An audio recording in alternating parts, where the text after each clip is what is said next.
रूपकुंड झील, कंकालों का रहस्य। ऊंची बर्फीली चोटियों के बीच 16,500 फीट की ऊंचाई पर स्थित है एक झील, रूपकुंड। लेकिन यह कोई साधारण झील नहीं है। इसे कंकालों की झील कहा जाता है। यहाँ हजारों साल पुराने इंसानी कंकाल बिखरे पड़े हैं। जैसे ही गर्मी में बर्फ पिघलती है, पानी के भीतर से सैकड़ों खोपड़ियां और हड्डियां झलकने लगती हैं। कौन थे ये लोग? इनकी मौत कैसे हुई? क्या ये कोई युद्ध था या कोई रहस्यमयी आपदा?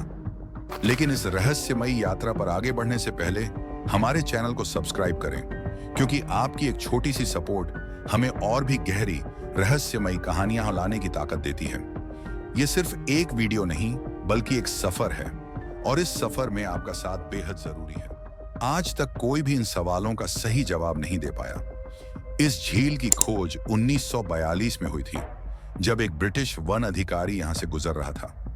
उसने जो देखा, उस पर विश्वास कर पाना मुश्किल था।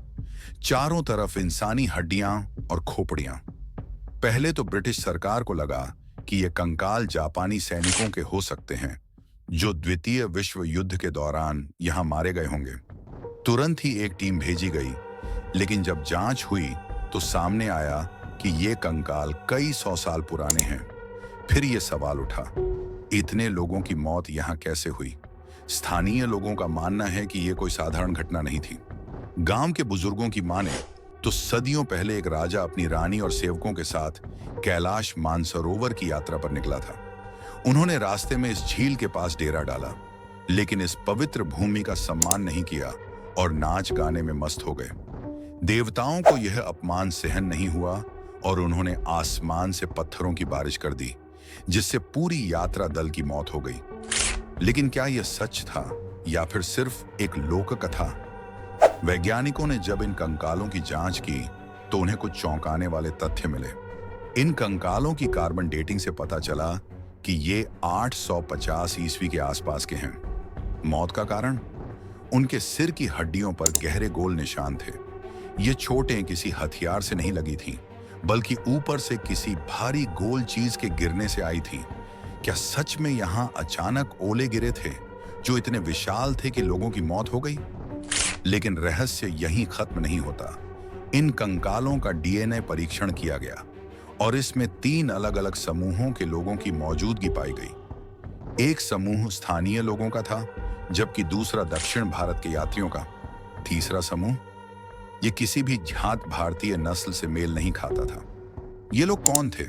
क्या कोई विदेशी जाति भी यहां मौजूद थी? और सबसे डरावनी बात, कई कंकालों की हड्डियां 1000 साल से भी अधिक पुरानी थीं, लेकिन कुछ कंकाल सिर्फ 500 साल पुराने थे। क्या यहां अलग-अलग समय पर लोगों की मौत हुई? क्यों यह झील बार-बार लोगों को अपनी ओर खींचती है? क्या कोई रहस्यमयी शक्ति यहां काम कर रही है? आज भी वैज्ञानिक इस रहस्य को पूरी तरह से हल नहीं कर पाए हैं। रूपकुंड झील अकेले में जाने की जगह नहीं है, क्योंकि कहा जाता है कि वहां रात के समय अजीब आवाजें आती हैं। कुछ यात्रियों ने दावा किया कि उन्होंने वहां किसी को चलते हुए देखा, लेकिन जब पास गए तो वहां कुछ भी नहीं था। क्या यह उन लोगों की आत्माएं हैं जो सदियों पहले यहां मारे गए, या फिर यह महज एक भ्रम है? सच्चाई जो भी हो, रूपकुंड झील भारत के सबसे रहस्यमयी स्थानों में से एक है। यहां जो भी जाता है, वह अपने साथ अनसुलझे सवाल लेकर लौटता है। यह जगह एक ऐसा इतिहास समेटे हुए है, जिसका रहस्य आज भी दुनिया के लिए एक पहेली बना हुआ है। कोंकाला दर्रा, एलियंस का गुप्त अड्डा। हिमालय की ऊंचाई पर बसा कोंकाला दर्रा एक ऐसा इलाका है जहां आम इंसानों का जाना लगभग नामुमकिन है। यह स्थान भारत और चीन के बीच विवादित क्षेत्र में आता है, जहां दोनों देशों की सेनाएं गश्त तो लगाती हैं, लेकिन एक दूसरे की अनुमति के बिना इस इलाके में दाखिल नहीं होती। मगर इस वीरान, बर्फीले और रहस्यमयी इलाके के बारे में एक दावा ऐसा है जो दुनिया को चौंका देता है। क्या यह जगह एलियंस का गुप्त अड्डा है? क्या यहाँ कोई गुप्त भूमिगत यूएफओ बेस है जिसे सरकारें छुपा रही हैं? एक अजीब इलाका जहां कोई इंसान नहीं जाता। कोंकाला दर्रा पूरी तरह से निर्जन इलाका है। यहाँ न कोई इंसानी बस्ती है, न ही कोई नियमित सैन्य चौकी। लेकिन जो सबसे चौंकाने वाली बात है, वह यह कि इस इलाके में यूएफओ देखे जाने की घटनाएं आम हैं। भारत और चीन दोनों ही देशों के स्थानीय लोग और सैनिक कई बार रहस्यमयी रोशनी, उड़ती हुई अजीबोगरीब चीजें और जमीन से निकलने वाली चमकदार चीजों को देख चुके हैं। झटिंगा गांव, पक्षियों की रहस्यमयी आत्महत्या। पूर्वोत्तर भारत के असम राज्य में बसा एक छोटा सा गांव झटिंगा अपने अद्भुत प्राकृतिक सौंदर्य के लिए नहीं, बल्कि एक बेहद डरावने और रहस्यमयी कारण से पूरी दुनिया में चर्चित है। यह गांव एक अजीब घटना के लिए कुख्यात है। हर साल, खासकर सितंबर से नवंबर के बीच, यहाँ सैकड़ों पक्षी बिना किसी कारण खुद को मौत के मुंह में धकेल देते हैं। यह ऐसी गुत्थी है जिसे विज्ञान भी पूरी तरह से हल नहीं कर पाया है। आखिर क्यों पक्षी अचानक आकाश से गिरने लगते हैं? क्या यह कोई प्राकृतिक घटना है या फिर यहाँ कोई अज्ञात शक्ति काम कर रही है? पक्षियों की सामूहिक आत्महत्या एक अनसुलझा रहस्य। हर साल मानसून के अंत और सर्दी की शुरुआत के बीच शाम ढलने के बाद झटिंगा में एक विचित्र नजारा देखने को मिलता है।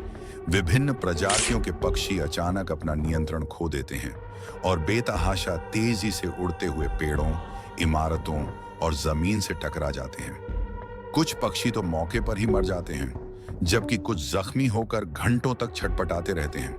सबसे रहस्यमयी बात यह है कि यह घटना सिर्फ 1 किलोमीटर के एक छोटे से इलाके में ही होती है।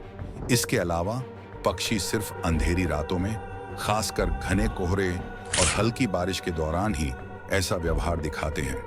लेकिन जब आसमान साफ होता है तो यह घटना नहीं होती। आखिर ऐसा क्यों? क्या यह कोई अलौकिक शक्ति है? स्थानीय लोगों के अनुसार यह कोई सामान्य घटना नहीं, बल्कि एक शाप है। गांव के बुजुर्गों की माने तो कई साल पहले यहाँ रहने वाले एक आदिवासी समुदाय ने गांव छोड़ने से पहले इसे श्राप दे दिया था। उनका मानना था कि यह जमीन अपवित्र है और इसी कारण यहाँ आत्माओं का साया है। कई ग्रामीणों का मानना है कि ये पक्षी किसी अदृश्य ताकत से नियंत्रित किए जा रहे हैं। कुछ लोगों का तो यह भी दावा है कि उन्होंने रात में आसमान में चमकती रोशनियां देखी हैं, जो अचानक गायब हो जाती हैं। क्या यह किसी अनदेखी शक्ति का असर है?